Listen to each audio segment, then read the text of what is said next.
દિલ્હીના મુખ્યમંત્રી રેખા ગુપ્તાએ દિલ્હીમાં યોજાયેલ ત્રીજ મહોત્સવમાં ભાગ લીધો. દિલ્હીના મુખ્યમંત્રી રેખા ગુપ્તાએ દિલ્હીમાં યોજાયેલા ત્રીજ મહોત્સવમાં ભાગ લીધો.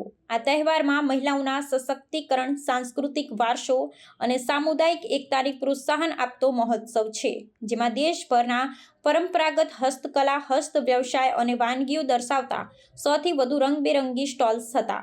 લોકનૃત્ય, સંગીત, મહેંદી ડિઝાઇનિંગ, રંગોળી અને અન્ય સાંસ્કૃતિક કાર્યક્રમોનો કાર્યક્રમ હતો. મુખ્યમંત્રી રેખા ગુપ્તાએ ઉજવણીનું ઉદ્ઘાટન કર્યું અને ભારતીય સંસ્કૃતિ તથા મહિલાની શક્તિને ઉજાગર કરવાની વાત કરી. સભામાં મુખ્યમંત્રી રેખાએ વિવિધ રાજ્યોની મહિલાઓના સાંસદોની હાજરી સ્વીકારી અને મહિલા શાખા તેમજ સ્થાનિક આયોજકોના પ્રયાસોની ભરપૂરમાં પ્રશંસા કરી. તેમણે તેજને સંસ્કૃતિ અને મહિલાઓના ગૌરવનું જીવંત પ્રતીક જણાવ્યું અને દિલ્હીની મહિલાઓને ઉત્સવમાં સક્રિય ભાગ લેવા અને આ ઉજવણીને સાંસ્કૃતિક આંદોલન બનાવવા કહ્યું. સરકારે મહિલા ઉદ્યોગ સાહસિકતાને પ્રોત્સાહન આપતું મહિલા વ્યાવસાયિક સ્ટોલ પર ખાસ છૂટછાટ પણ આપી.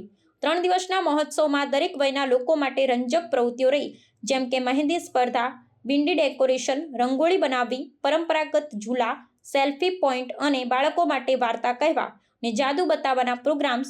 યુવાની અને મહિલા સર્જનાત્મકતાને પ્રેરવા માટે તેજ ક્વિઝ અને લખાણ સ્પર્ધાઓ યોજાઈ અને વિજેતાઓને રોકડ ઇનામ આપવામાં આવ્યા. સ્થળોને શો બજાવતી પરંપરાગત તેમજ થીમ સાથે સુંદર રીતે શણગારાયું હતું.